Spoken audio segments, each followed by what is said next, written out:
Shalom frères et sœurs, shalom, que la grâce et l'amour de Dieu soient votre partage dans vos maisons, dans vos ministères et dans toutes vos entreprises. Ma prière pour toi est que les dieux de notre appel puissent nous faire énormément du bien.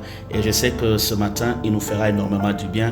Dans ce énième numéro de 3 minutes avec Jésus, nous allons parler d'un petit sujet. Je sais que ce sujet, nous en parlerons dans plusieurs modules, mais aujourd'hui, nous allons parler du cœur.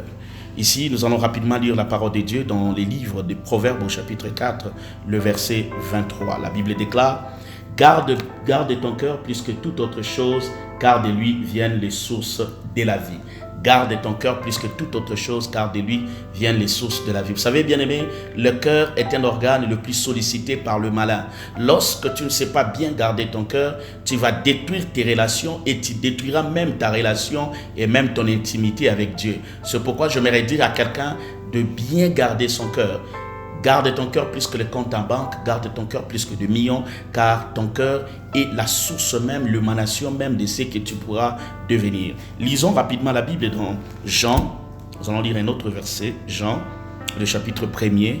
Qu'est-ce que j'aime ces versets dans ma vie? Le verset 47. Écoute ce que la Bible dit. Jésus, voyant venir à lui Nathanaël, et lui dit: voici vraiment un Israélite dans lequel il n'y a point de fraude. Lorsque Nathanaël venait vers Jésus, Nathanaël n'a jamais rencontré Jésus et Jésus n'avait jamais rencontré Nathanaël. Mais Nathanaël était l'ami de Philippe de Bethsaïda. Ils étaient tous du même village et ils connaissaient qu'un temps viendra où le Messie va venir.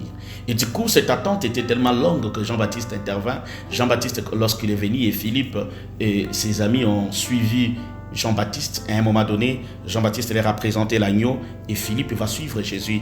Et lorsque vous lisez les évangiles, même à l'évangile de Jean, vous allez voir que lorsque ces deux disciples suivirent Jésus, Jésus leur a parlé toute la nuit et au petit matin, Philippe est allé voir son ami Nathanaël et lui dit: voici vraiment un Israélite. Et donc Philippe est allé voir Nathanaël et lui dit: nous avons rencontré celui de qui les prophètes ont parlé.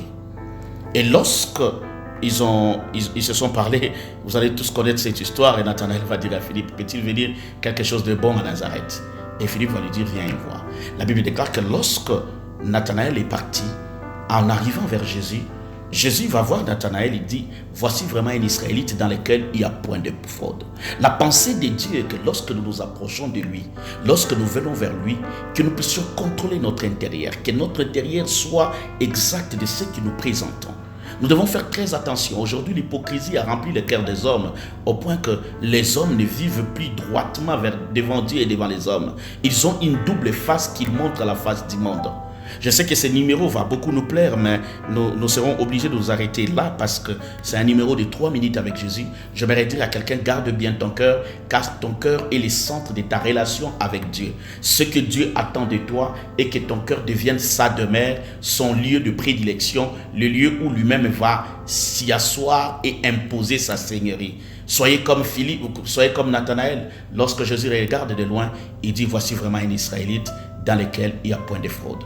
Que Dieu vous bénisse, que Dieu vous aide à garder votre cœur. Faites cette prière de 5 secondes avec moi. Seigneur, aide-moi à garder mon cœur, car mon cœur doit être ton siège et ta demeure. Au nom de Jésus, nous prions. Amen.